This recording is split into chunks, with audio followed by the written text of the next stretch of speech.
A little bit.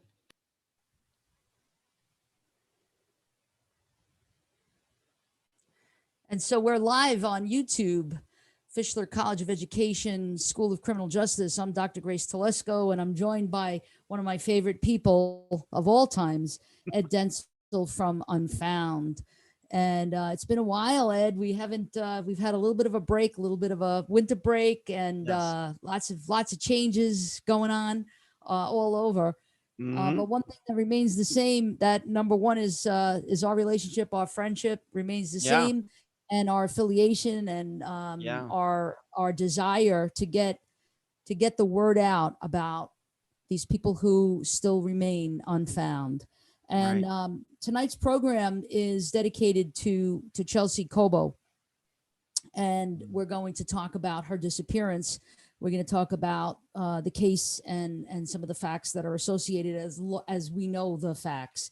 Yeah. And I do want to say before we get going, and I'm going to actually just check YouTube just to see if we have her on. But I had an occasion, along with the production team and Ed, this week to speak with Miss Chelsea's mom, Rose. Yeah. And so I just wanted to, kind of shout out to Rose if she's watching. I wanted to just see if she was watching or not. I don't know if anybody else is here. Let's see. We've got 7. Let's see. We've got 7 people on, and if Rose is on, just kind of say hello to us in the chat box, so we know that you're here.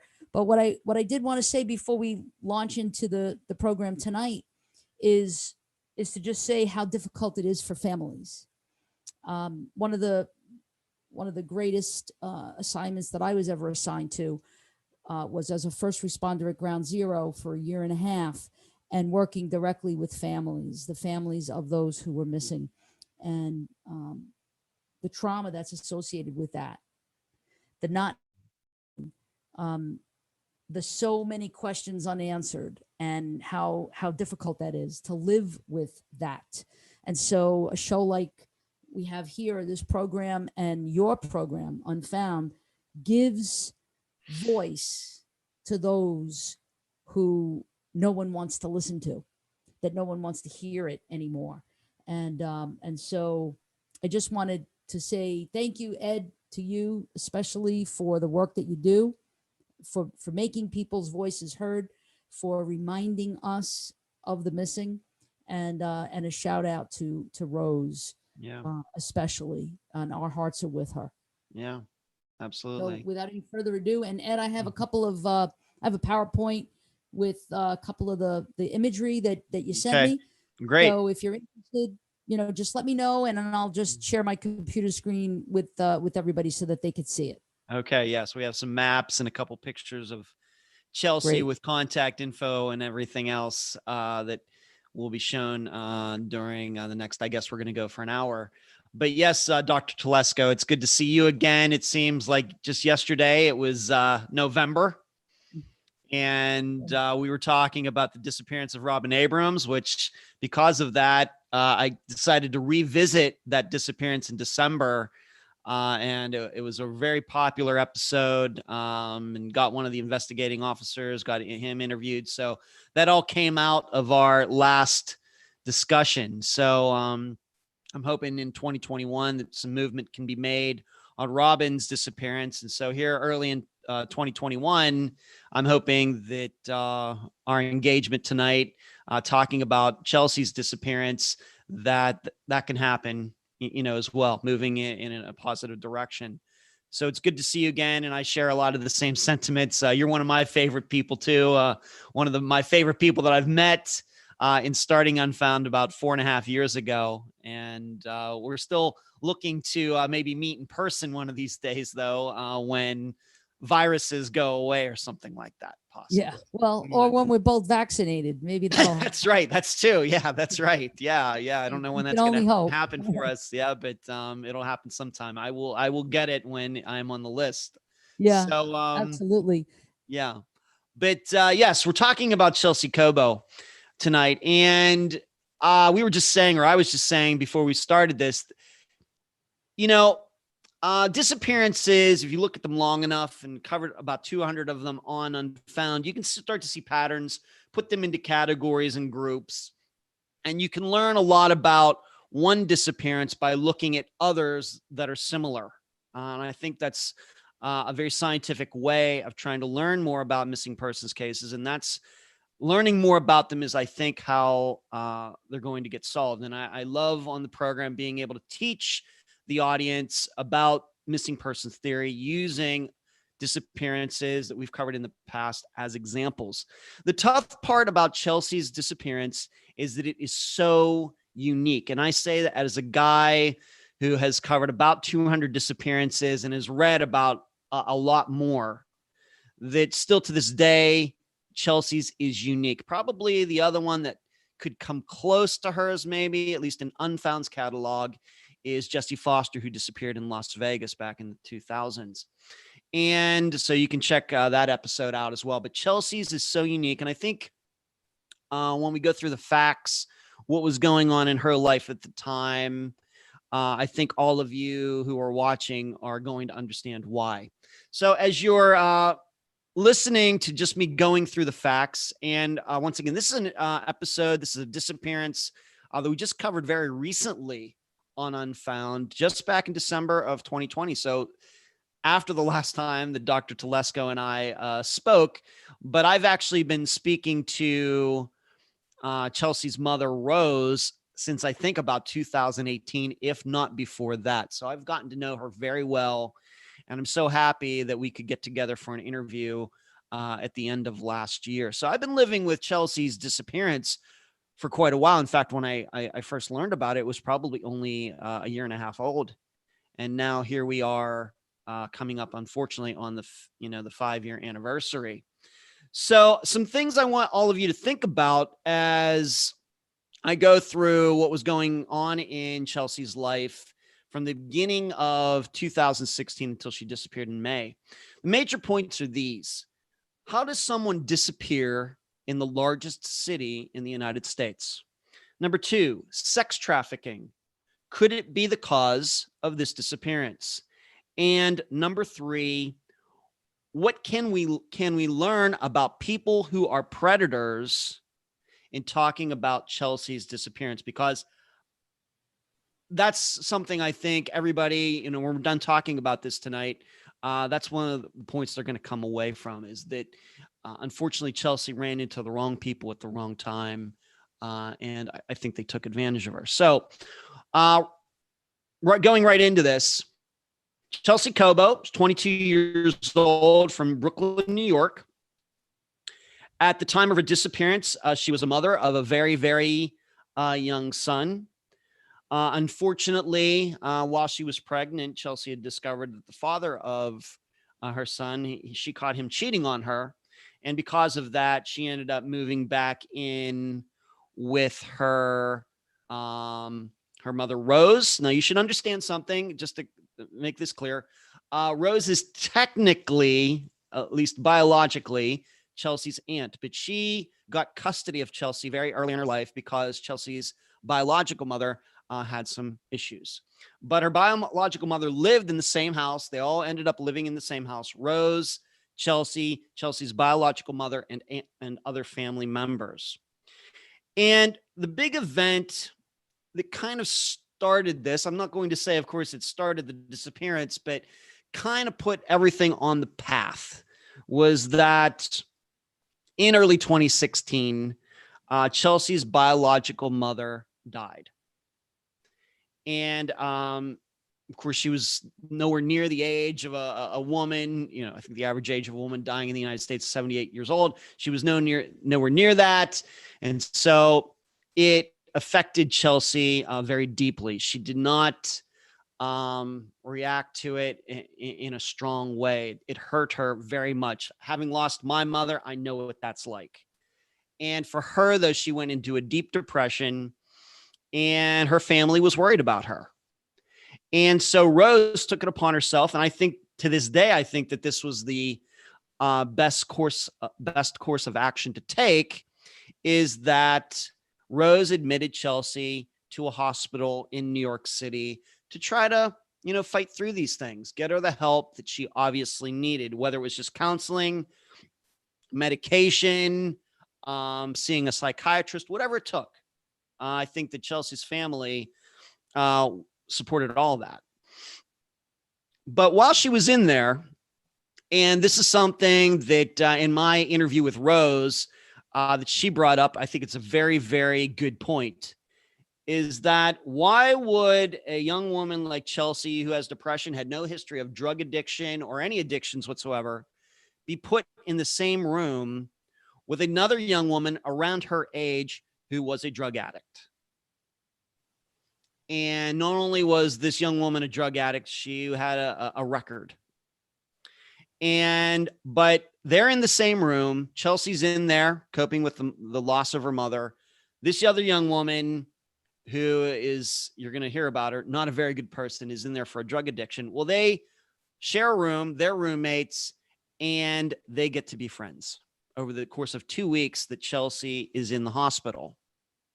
What ends up happening while they are there, and I do not believe Rose knew this at the time. I think this is something that she found out well later, maybe even after Chelsea went missing, is that while this, and we're not going to use this other young woman's name. In fact, the name of the episode for Chelsea's disappearance on Unfound was, I forget which one I put first, but The Roommate, The Visitor, and The Mystery Man. That was the title of the episode. And now you're going to understand why, because Rose did not want to use the names of these people involved for some very good reasons. They are dangerous people. Rose and her family still live in that area of Brooklyn. So during this discussion, their names, I know the names. The names are actually out there on the internet if you want to find them. But for the purposes of our discussion tonight, I'm not going to name them. So I gave them nicknames. And so the young woman, I called her the roommate. Well, the roommate, because of her drug addiction, was not allowed to have any visitors at the hospital because of course, hospital staff was afraid that these friends might smuggle drugs into her while she's in there allegedly to get clean. Well, the roommate convinces Chelsea to pretend that one of the roommate's friends is one of Chelsea's friends. And because of this guy who we called the visitor would show up at the hospital saying he was Chelsea's friend. Chelsea would then allow him to come up to her room. And then that's how the roommate and the visitor would get to talk. I don't know if they were in a relationship or not, but this guy was bringing here. She's in there for drugs and he's bringing smuggling drugs in for this roommate. Okay. And he's a guy and he's going to play a prominent part later in this discussion. So they continued this scam throughout the whole time that Chelsea was in the hospital. And Chelsea admittedly went along with it. Why she did that, hard to say. But I would call these people predators. I'm guessing that there was something that the roommate saw in Chelsea that she thought that she could manipulate Chelsea to do what she wanted, even though it was against, of course, hospital policy, illegal, unethical, immoral, etc. And Chelsea took a part in it. And that's something I'm not saying that for the first time. That is something that was discussed in the interview with Rose. So this continued until Chelsea got out, and it seemed like she was okay. She was in there for a couple weeks, but she gets out and the friendship with these two does not end. It continues into March, into April of 2016.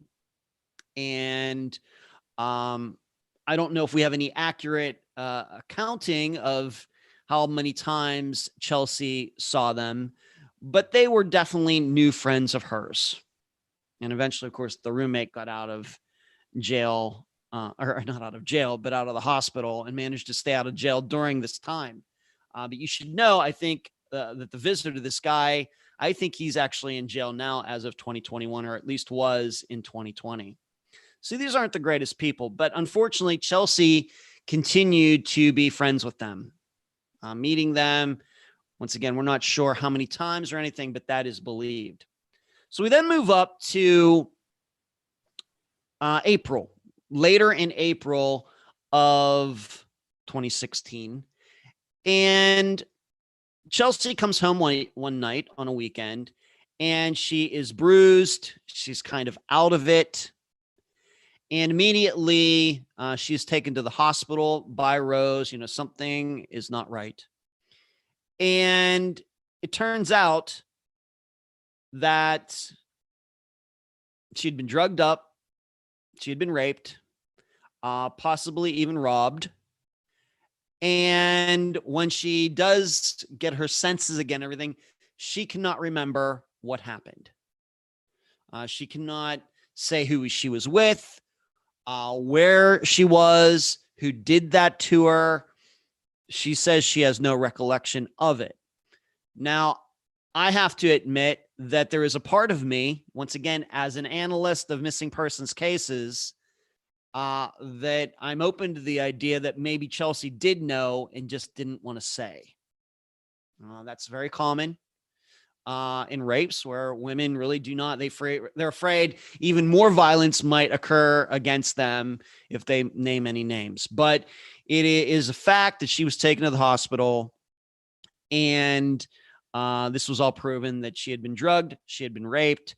But to this day, we're not sure where that happened, who was there, nothing. It is suspected that either the visitor or the roommate and other friends of theirs were there, but there's no proof of that. Okay, I just want to say that again. There is no proof of that, but it is a suspicion. And looking back at that time, really not sure what else was going on with Chelsea at that time. Was she supposed to be with them that night? Did she say she was going out with her other friends and then met up with them instead? The visitor, the roommate, and others instead? We're still not sure, but it is a possibility. So that is the second. So she goes into the hospital in March for getting over her mother's death, depression. And then toward the end of April, she has this happen to her. And she's in there for a little while and then gets out again. And in my interview with Rose, the way she looks back at it now, looking back at the second stint in the hospital, is she wonders, was Chelsea actually supposed to go missing that weekend and not when it happened about 9 days later? That is something that is still in Rose's mind to this day. Once again, there's no proof of that, but she thinks about it quite often. And did something happen that allowed Chelsea to escape, quote unquote, escape that situation? So then we move up, and if you'd like to hear once again the entire interview that I did with Rose, Chelsea's mother, it's a long interview, long episode. You should know that Rose is very well spoken. She understands all of these details very well, and she's done a lot, and it's something we're going to talk about after we go through all these facts. But there's a lot of very, very minute details in all of this. I'm just trying to stick to the major points, so anybody who's learning about this disappearance for the first time can catch the major points. And then I hope you will go to the interview, whether it's on Podomatic, iTunes, Spotify, or YouTube, to hear the entire episode and interview that I did with Rose. Yeah, so we move up. I just wanted to interrupt a second just to say that I put that link. It's a very long podcast. It's about a little over 2 hours. Yes. But I put it in the chat box so that people have. Thank you. Great. And once again, I would recommend any of those locations if you'd like to listen to that episode, whether on YouTube, on Unfound's own podcast channel, Spotify, iTunes, or Podomatic. You can find it in all those locations. I think the audio would be best in all of those locations.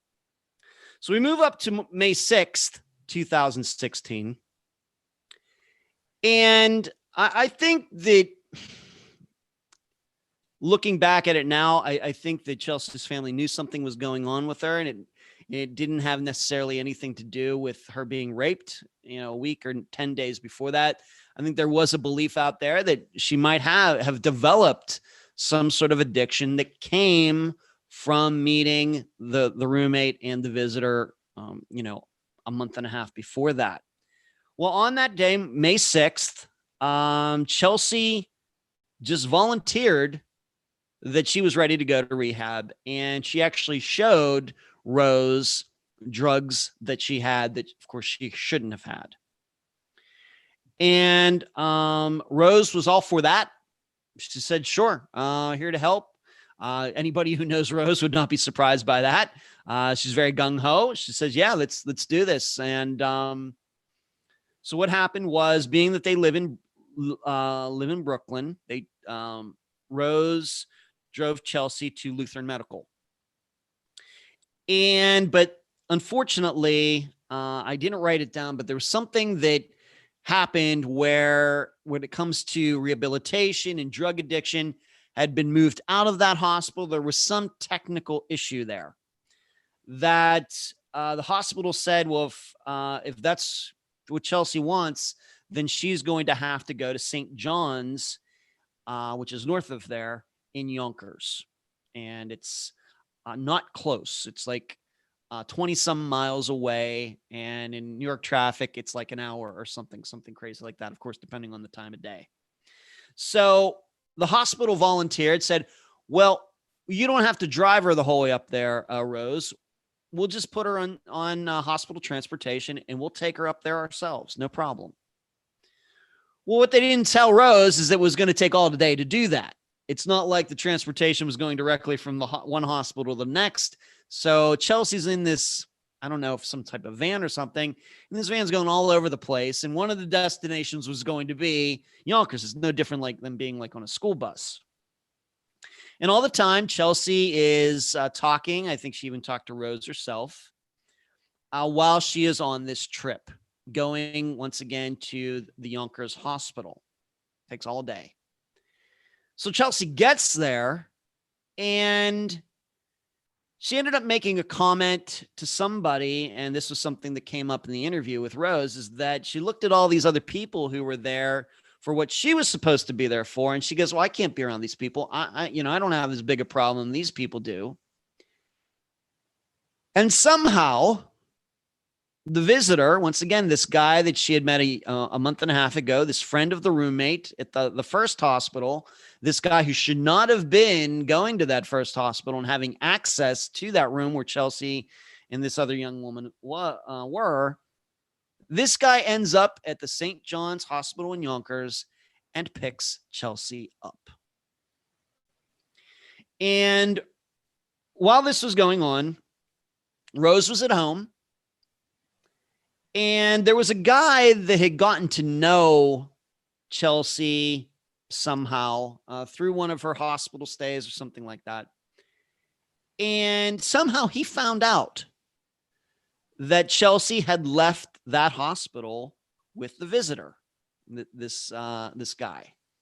He contacts Rose and says, when did Chelsea get out of the hospital? And Rose is like, what are you talking about? What are you talking about? She's going to rehabilitation. She's in the hospital. And the guy says, no, she's not. So Rose calls Chelsea, and Rose is in the car with, once again, a guy we are calling the visitor. And Chelsea just sounds as happy as can be. She's in this car with this guy. She calls him her new boyfriend. And they're talking about going to get ice cream and sushi. And Rose remembers that Chelsea kept saying this over and over: sushi and ice cream, sushi and ice cream, sushi and ice cream. And she was wondering, well, what does that mean? And I will admit that I looked this up, and it could possibly have some sort of sexual connotation, just so you know. And it was not clear where they were going, but I think that they understood that they were coming back. So they're up in Yonkers, which is, and thank you for posting those maps, Grace. But probably the middle one or the one on the left are probably the best ones to look at. The St. John's Riverside Hospital, Dobbs Ferry, which is up in Yonkers. You can see Yonkers there. Well, they came down the exact same direction that Chelsea had just traveled earlier in the day. So they went from the Lutheran Hospital north to St. John's, And then she got picked up by the visitor, and they went right back down the same direction toward Brooklyn. Unclear of where they were headed or anything else. And that was the last time that Rose ever spoke to Chelsea. Now, what happened after that, and this moves us into the very early hours of May 7th of 2016. So it took all day to get to the hospital, and then it's nighttime, and it's even past midnight, and there Chelsea is with this guy, the visitor, who is obviously a drug dealer, I think is an addict himself, a bad guy, even though earlier in the day, she said she was going to rehab. So this is allegedly what happened. I'm not sure that there is necessarily proof of this. Of course, Rose has done a lot in talking to people, but I think that there is still a lot of wiggle room in these stories. What happens is that the visitor and Chelsea came back down to the Brooklyn area within blocks of where Chelsea lived with Rose and her other family members. And Chelsea wanted out of the car. She wanted to go somewhere, and allegedly the visitor didn't want to take her there. Allegedly. So what ended up happening, she ended up calling some sort of car service. I don't think it was Uber or Lyft or a taxi. It might have been just some sort of, I don't know, local service they have in Brooklyn, something like that. And the visitor let her off on 63rd Street in Brooklyn and left her there on the side of the street. And what allegedly happened was this car came by, picked her up, and drove her to Sunset Park. Once again, looking at the maps, I think I made a map for that. Very close, just a couple miles from where she was to Sunset Park. And this driver who drove her there was eventually tracked down. And what he said was that he drove her over there. When he got there, there were a couple guys, at least two men waiting. And one of them paid this guy the fare. So Chelsea did not pay for that ride. One of the guys waiting there paid for that ride. And it's somewhat up in the air after that. And even these facts are, I think, at least possibly in dispute. I wouldn't say I'm 100% on them. Pretty sure, but I would never say this 100% because a lot of these people, you don't know what kind of stories they tell. But allegedly after that, Chelsea was seen at a restaurant near there, and that was the last time that she was ever seen. Now, what happened was that after the visitor dropped Chelsea off on 63rd Street, he called Rose. She didn't answer. He left a message. And he said that, I dropped Chelsea off, and whatever happens after this, I'm not responsible for it. And then Rose did end up talking to the visitor, and he just reiterated the story that I just told all of you, that he dropped her off there. And then it was through the process of him knowing what car service she called that they were able to track down that driver who said what he said. Yeah, I drove her over there, and these guys picked her up. So in all of this, there's another name. There was one name that we talked about, and he was called the Mystery Man, but we did say his first name, but we're not even sure he exists. There's the name of a guy that they brought up called Antonio. No idea what he looks like. No idea what his last name is. No idea where he lives. He's kind of a ghost. And that's why, me personally, I'm not sure that he exists. He might be like the scapegoat guy. We're going to make up somebody to blame all of this on.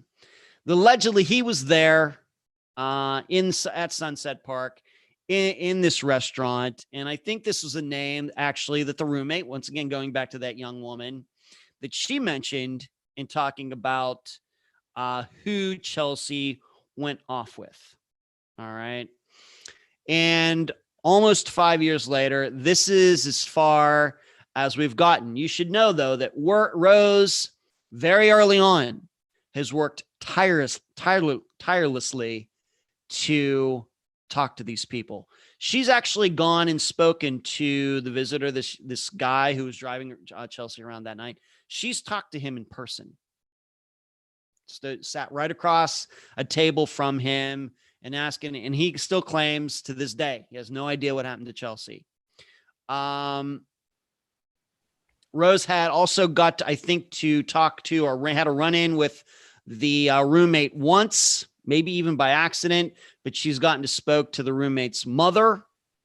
She's spoken. There's another guy that a name we can't name, but she's gone and spoken to him, gone right up to his house and spoken to him, which is not something that I usually recommend guests to do, especially these people are dangerous. But she did that, and this is what she's been working on this whole time.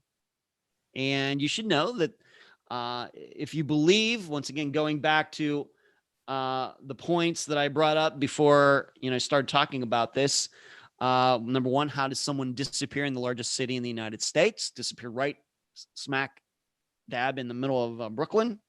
Number two, sex trafficking. Could it be a cause of this disappearance? I think we have to be open to that. Young woman, attractive, obviously being preyed upon by others, plying her with drugs. She was raped and she can't remember what happened in a mysterious place. And still, we have no idea where that happened. And then number three, what can we learn about people who are predators? Well, you're hearing about it. You're hearing about how there was something about Chelsea that the roommate at the first hospital knew that could get her to do something for her that she shouldn't have been doing. And that is where the disappearance stands right now. Before Rose was on Unfound, she had been on, I think it was the Maury Povich show back in October or November. So she's gotten some national TV attention.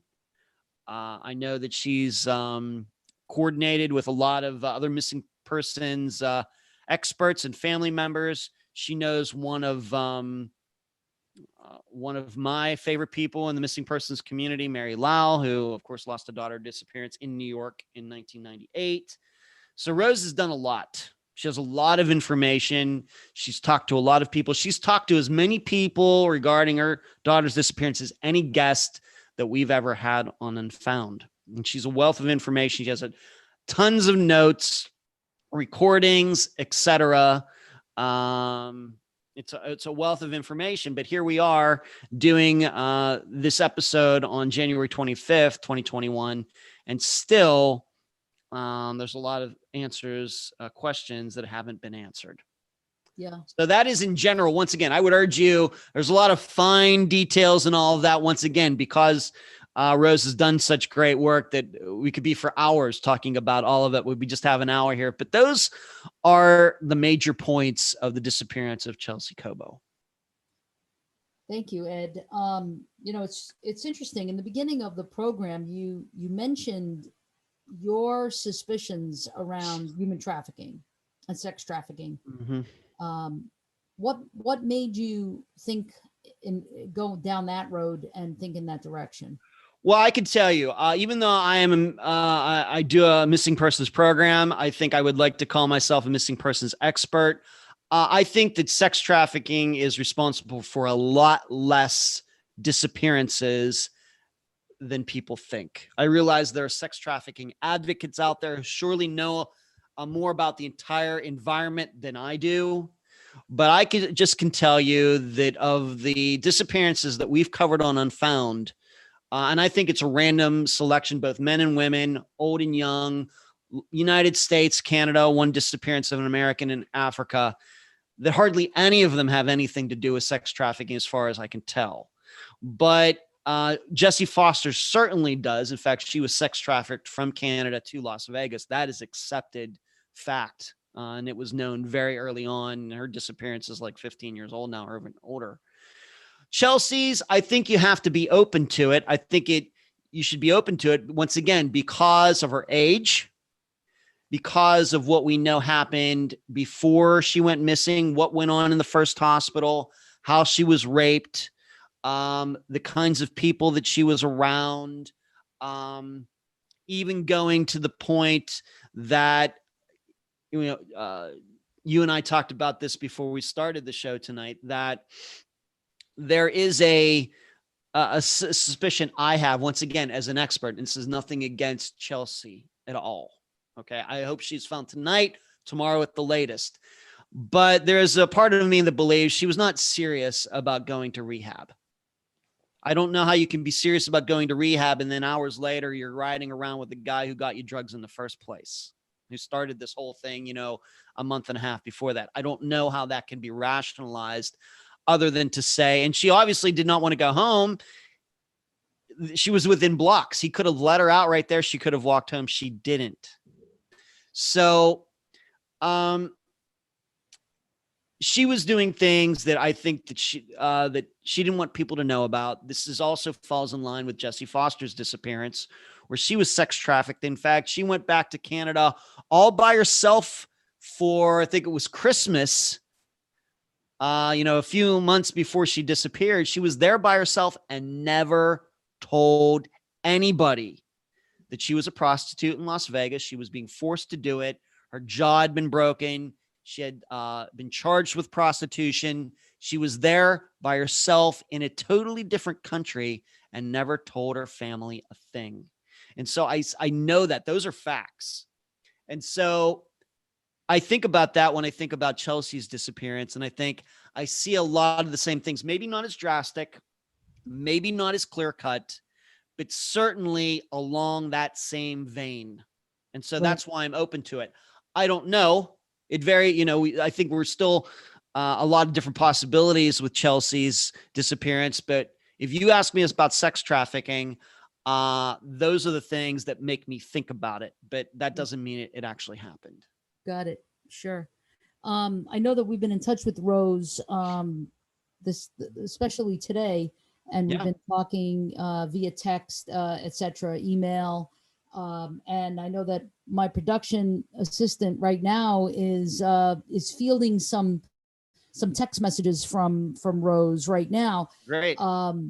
Yeah, and I'm encouraging Rose to put something in the chat box so that this way everybody who's viewing, there's something like close to 30 people that are online right now watching us, that it would be really beneficial for Rose to fill in if there's any blanks or. Yes. Like I said, there's a lot of blanks once again, because of the time constraint, but yes, because we talked a lot about Chelsea's life before 2016. And we of course talked a lot about the very specific things that Rose has done since May of 2016. So there are a lot of blanks to be filled in that we just don't have the time in this. I think that one of the things, and Josh is telling me that she's trying to set up an account right now in YouTube. So you have to have an account in order to chat. So, so Josh is helping her with that right now. So we'll see what happens and what she's able to fill in for us or add to the discussion. But one of the things that I'd like to talk about is the disease of addiction, because that's what I hear when I hear this case and I hear the facts of the case. I hear a possibility of someone who's in that cycle of addiction, that wants a break, wants maybe to go to detox.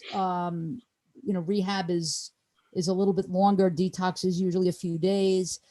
Just to kind of clean up and get off the street, or the physical withdrawal from whatever the drugs are that you're addicted to. And in the beginning, recreational use is one thing, but depending on the substance, whether it be crack, heroin, opiates, it's the disease of addiction just kind of grabs you by the throat.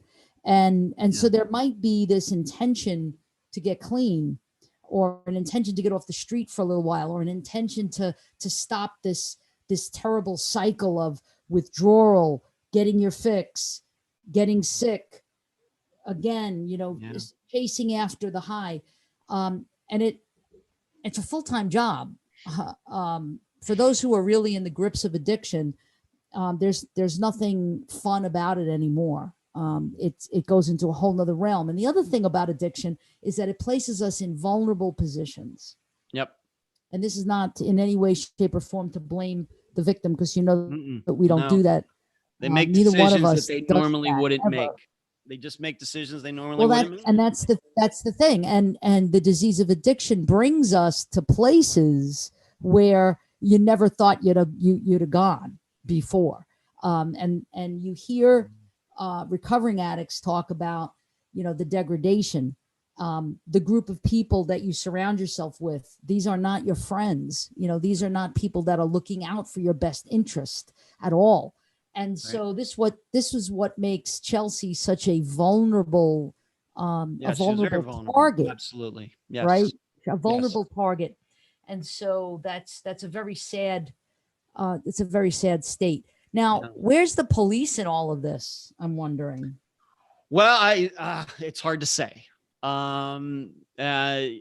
You being former NYPD, I don't even know if it's New York Police Department or Houston or Clearwater, Florida, or anywhere else. It's pretty much the same thing. Is that the police will put some time into it, but if they don't get answers quickly, it's, I don't know what to do. She's an adult. She's 22. If she wants to run off, there's no proof of foul play. What are we going to do? This is what she did. She wanted to go to rehab. She chose not to be there. We've talked to the visitor. This is what he says. At some point, there's only so much that can be done. As I sometimes state on the program, usually on the live show on Wednesday nights, this isn't North Korea. We can't torture people until we get the truth out of them, right. So if they don't want to answer questions, or if they just tell stories that just are just possibly believable, it's tough. Yeah. And I think that there's something else we've talked about before when you and I have had these discussions about bias in policing, and not to say bias because of anyone's group affiliation, but what happens is the minute that you start to hear that this particular individual, this victim of this disappearance, was involved with a shady group of folks, it almost becomes this sort of like, well, that's probably what happened. Got caught up with the wrong people, and who knows, where that winds up, where that victim winds up down the road. That's right. But I think that also resources are an issue in many police departments. Now, New York NYPD, they have the resources. The question is, why didn't this get kicked up to higher levels? I don't know. And, was anybody making enough noise about it? I don't know. Yeah. I just don't know. I know Rose has had contact with them over the past, 4.5 years, almost 5 years. But like you're saying, you start telling police that she was 22 years old. She was going to rehab, but she ended up riding around in a car with a guy that she's only known for a month and a half or 2.5 months or however long it was. And frankly, I think the police lose interest fairly quickly. She's not an 8-year-old. This isn't a silver alert. It's not an amber alert. Right. There's no allegations that she was kidnapped. It sounds, at least the facts that we know, that she was there willingly. So I'm not saying that after that she went willingly. Who knows what happened after she got to the park, but we don't even know who those people were at the park. So you can't question people who you don't know who they are. Right. So, right. And to this day, the visitor says he doesn't know. He's not responsible for whatever happened. So we have a couple of really good questions here from some of the audience members. So I'm going to just read some of them to you. Okay. Crystal Clark is asking a question: was the FBI ever involved in the investigation? If suspected, it's possibly being a victim of sex trafficking, or was it limited to local law enforcement only? Off the top of my head, I cannot answer that. All I can tell you is that there were alleged sightings, not saying I believe them, but there were alleged sightings of Chelsea after her disappearance date, but those were around the New York City area. Once again, I'm not saying I believe them. I don't know if it's true or not, but they were not in New Jersey. They were not in Boston. They were not in Florida. They were right in the New York City area. So it seems, even if you believe those sightings to be true, that this was still something that was contained within the state of New York. Yeah. I think it would be more likely the FBI got involved if this was something that could be proven to have crossed over state lines. I will tell you, just in general, of all the disappearances I've covered on Unfound, very few the FBI have been involved in. Very few. Right. Right. I would like to go back to something you said about addiction, and yeah, it is amazing. In fact, I've talked about this probably in a live show, but not recently. But I know that I've talked about this with my assistants. It is amazing how many disappearances when drugs are involved, addicts who have been addicts. It is amazing how many of them disappear right before they're going to go to rehab or right after they're in rehab. It is amazing. I can think of a few disappearances right off the top of my head. In fact, we just covered one recently, Noah Davis, who was supposed to go to rehab on July 22nd. And his uncle and aunt showed up there to pick him up. He wasn't there. He was avoiding them. And that's still a disappearance that is unsolved. This is from a few years ago, over 5 years ago. But he was supposed to go to rehab, didn't go. And then we have some others, a young woman who got kicked out of rehab, went missing the same exact night, several like this. So you bringing up rehab, there's just something about that. It seems that people are addicts right around that time is a very vulnerable time. Yeah. And one of our viewers, Tim Robinson, says going to rehab is very difficult for people, especially considering she was sitting around for hours. She's probably getting anxious. Yep. Maybe thinking about it. Yes. Yep. Especially considering she seemed relatively new to the addiction. Is that true? Yeah. Yeah. Yep. When she saw Relatively everyone else new, there, yes. she got spooked because she didn't think she was there yet, which is what happens. You don't think that you've hit that bottom yet. Yeah. Yes. Often we say that to folks who do suffer with the disease of addiction, that you always think that you can outrun the disease, but sometimes you can't. And you don't have to wait to hit a terrible bottom before you get help. Yeah. So Kathy, Kathy Dauz. Yep, I know her. Yeah, you know I know Kathy. All right, Kathy says Chelsea was easily manipulated, drawn into drugs, used and abused, had an infant son, and in her opinion, probably harmed by this group of addicts and bad people. Yeah. Unfortunately, that's one of a few possibilities. There's no doubt. You asked me about sex trafficking before. I think the tough part in believing that it's sex trafficking, obviously there are reasons to think that it could be. But on the other hand, Rose is of any parent who has ever tried to figure out what happened to their son or daughter. I mean, she's talked to, as I keep saying it, talked to a lot of people. She's done a lot of great work. One of the issues, though, is all of these people, though we haven't used their real names, none of these people have been connected, to my knowledge, to any other disappearances anywhere. So if they were part of some sex trafficking ring, let's say, I would think that you'd be able to connect them to other missing women, or at least women who were prostituted by these people at some point, and these women got out or something like that, which you can do in Jesse Foster's situation, where there were women who, before Jesse, who somehow got out of what Jesse eventually got involved in. I've not heard anything like that in Chelsea's disappearance, where the roommate, the visitor, or Antonio, whoever he is, and these other people can be connected to any other missing women in the New York City area at all. So that, I think, would be something that goes against the idea that she was sex trafficked. Okay. I have a question, and this has to do with, last scene kind of thing. Mm-hmm. So there's some evidence to suggest that Chelsea was last seen with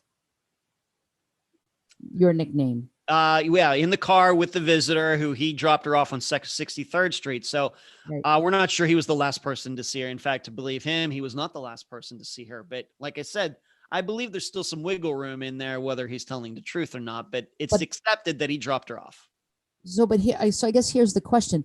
Have the police done anything in terms of trying to squeeze him for more information? They've talked to him. You know, the thing is, though, he's a hardened criminal. He's been in and out of jail. Like I said, I think, I don't know if he's in jail at this time, but I think he was in jail in 2020. Multiple charges. Rose is just fortunate that when she got to talk to him, and it wasn't long after Chelsea went missing that he was out of jail, you know, and they got to talk. But over the last 4+ years, he's been in and out of jail. So I don't know how easily he could be manipulated or intimidated by being questioned about this. This is the story that he's consistently told since day one, that he dropped her off. He had no idea what her plans were. She called somebody. She gets out, called a car service, and she was gone. And right after that, he called Rose. I mean, there's proof of this, and left a message. I just left Chelsea out. I'm not responsible for what happens after this. Yeah. So I'm gonna bring our two undergrad seniors on, Josh Enfinger and David Troxel. They're both criminal justice seniors here, about to graduate in May. So Josh and David, can I bring you on? Mm-hmm. Awesome. We're here. Howdy. Okay, great. David, what's your take on this, David? Listening to the facts, hearing the case unfold for you, what's your thinking on this? Well, Ed, as you know, of course, everything I say is just my personal opinion. It sounds like a complicated case to me, where there was several, let's say, unsavory characters involved. And this disappearance does not come as a shock. However, it would be in my opinion, that these unnamed individuals, it seems, definitely had a hand in her disappearance. Of course, that's just my opinion. Mm-hmm. Right. And we can't forget about, we concentrated so much on the disappearance. Of course, that's what we do, but we can't forget about how she was raped just 10 days before that. And you'd have to think that that is somehow connected to her disappearance. And I think that's why Rose has said this whole time that she believes that there was an attempt to take Chelsea away or do something to her 10 days before that was unsuccessful. Now, in that attempt, with the 10 days prior where she had an incident, was this after she had gotten out of the facility where she had met these individuals? Yes, it was. This was after. This was about, let's just say, a month later, roughly. Makes sense. Out of a lot of rehab cases that I've personally seen a few of, it seems to be a very vulnerable time when someone goes to any kind of drug or alcohol addiction center, and it seems like they always come out with a lot of new friends. Yeah. Right. Josh? Oh. Hey, so it's actually really funny because I feel like I kind of got a leg up on the discussion this week involved in everything, because I actually had the pleasure of speaking to Rose, where there was actually one day where we spoke for hours upon hours. Wow. So I know what you're talking about, Ed. Yeah.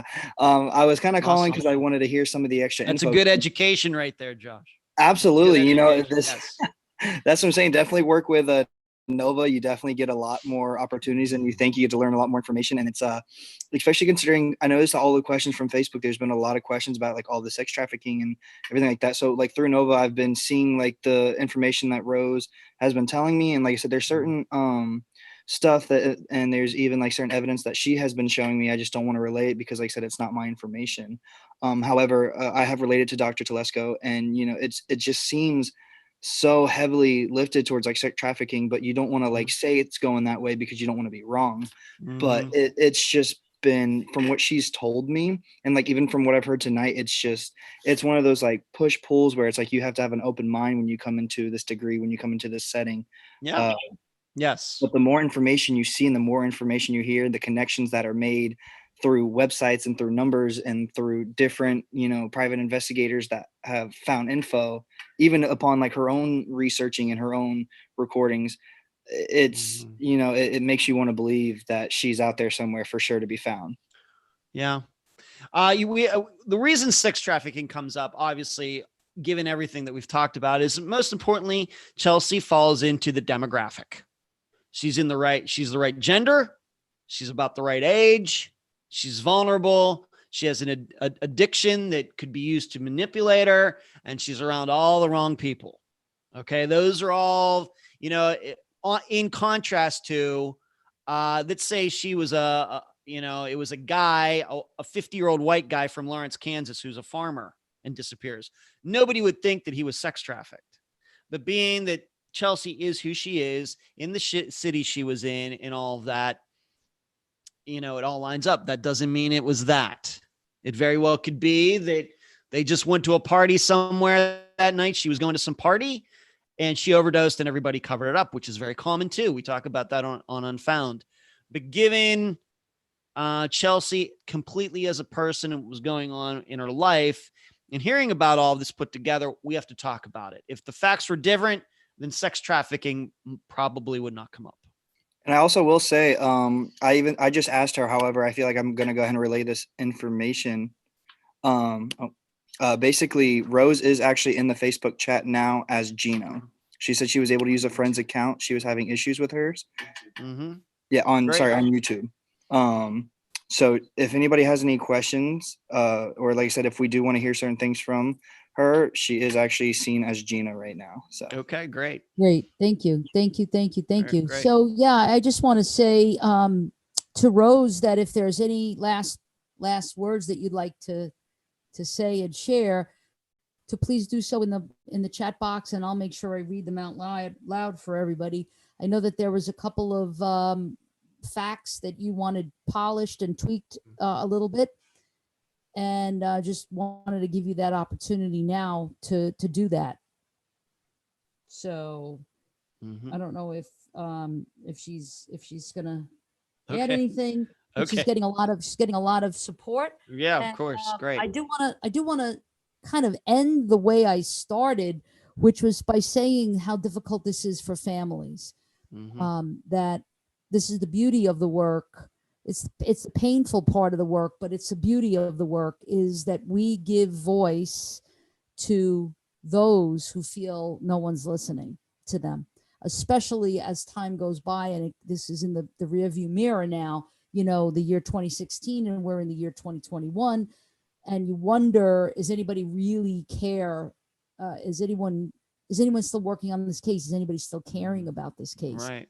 And so Ed definitely shows how much he cares by the fact that he continues to highlight these cases for people. And so just want to kind of put up again, this is Chelsea. Yeah, there's the contact info, her picture, phone number, description, the missing persons poster, etc. So, all right, Rose is saying she would like to clear up some facts. I'm hoping that she gets to enter that into the chat box quickly. We'll keep the chat going after. Yeah. So I could chat going after we're done here. Sure. Yeah, absolutely. So, for those of you who have tuned in for the very first time, again, Ed Dentzel, Unfound. Ed, you want to tell people how they can follow you? I did share that link, so if they do go to that link of that particular podcast that you had, then they'll be able to subscribe. Yeah, great. To the channel. But you want to tell us how regularly you do this? Yeah, it's a weekly program. Every Friday at 2 p.m. Eastern. A new episode comes out. You can find it. I would say the major places are Spotify, Podomatic, and iTunes. And then later in the day on Friday, my assistant Natasha will put pictures and information maps, etc., pictures with the audio of the program. And then it'll go also on our Unfound podcast channel. I would say those are the best ways to find the episodes. You can find us on Facebook in the discussion group and the page, Twitter, Unfound Podcast, the website. The website's becoming so important to us. We're posting so much great information there. theunfoundpodcast.com, probably one of the most comprehensive missing persons websites out there. And I think our YouTube channel is fantastic with all the content that we post there. I wouldn't say on a daily basis, but almost. And so the episodes, once again, you can find them Spotify, YouTube, iTunes, and Podomatic. This Friday, we're going to actually the state of Delaware for the first time in Unfound's existence, covering the disappearance of Benjamin Archer, a relatively new disappearance, just like Chelsea's, within the last 4 or 5 years. Awesome. I'm posting again in the I posted again in the chat the link to your Unfound YouTube channel. And great. Here's what Rose is saying. Please, if someone would like to send a letter with information, please write to me, Rose Cobo, and it's P.O. Box 40-487, and there's probably some information that's missing on that. So, okay. Rose, if you can, Brooklyn, New York, there it is. Okay, so that's in the chat. We want to encourage people to reach out to Rose. And she has a Facebook. Of course, Chelsea has a Facebook page. That'd probably be another great way to contact Rose too, because I know there's a Facebook great. page What's for Chelsea? What's Chelsea's Facebook page? Off the top of my head, I don't know the exact title, but I'm sure if you do a search for Chelsea Cobo, you will find it. Okay, Chelsea Cobo, and that's COBO. And so let me just kind of wrap up and also say that for those of you, we had a great group of people here today viewing our show. If you could do me a favor, you could please subscribe to our NSU please. Yes. Official College of Education School of Criminal Justice YouTube channel. Make sure that you hit the bell so that you get notifications when we go live. We really would appreciate that. There's a lot of my students that are on from the my undergrad class. I teach a victimology class, and I see that there's a few members from the class that are here. I also teach survey issues in criminal justice, master's level, and a PhD class, data analysis. And I see that there's a couple of my PhD students here as well. So what I want my students to do is to make sure that they email me as soon as we get off the show. Please email me and let me know the course that you're with and that you were on tonight. So this way we can make sure that you get those participation points. And all of Unfound's fans that were on, thank you so much for being here. Thank you for always making this so amazing. Actually, Rose is saying it's Help Find Chelsea is the Facebook. There we go. Help Find Chelsea on Facebook. So, great. Spectacular. Awesome. Any last words, Ed? No, it's great talking to you again. I hope we can do this again next month. And I guess we're on Mondays now, which works fine for me. So Mondays are great. Okay, and if you'd like to see me again, anybody who's watching right now, you can see me again on Wednesday night on the Unfound Podcast channel. I do a live show at 9 p.m. Eastern. It usually goes a couple hours. We cover all sorts of topic, both within true crime and outside of true crime. If you'd like to tune into that, 9 p.m. Eastern on the Unfound Podcast channel on Wednesday. Awesome. This is great. Thank you, everybody. Please be safe. If you are suffering with any kind of mental health issues, any kind of feelings of depression, any kinds of feelings of isolation because of possible addiction issues, please make sure you reach out, get some help. Your local 411 would probably be able to put you right in the right hands. You can Google any kind of rehab, addiction, mental health. Just hit that right into your Google search engine, and a whole host of resources that are near you will come up. Most important thing is to get help. Get help before it's too late. You see the warning signs, you know you're in trouble, and you shouldn't wait until you hit a terrible bottom before you get help. Mm-hmm.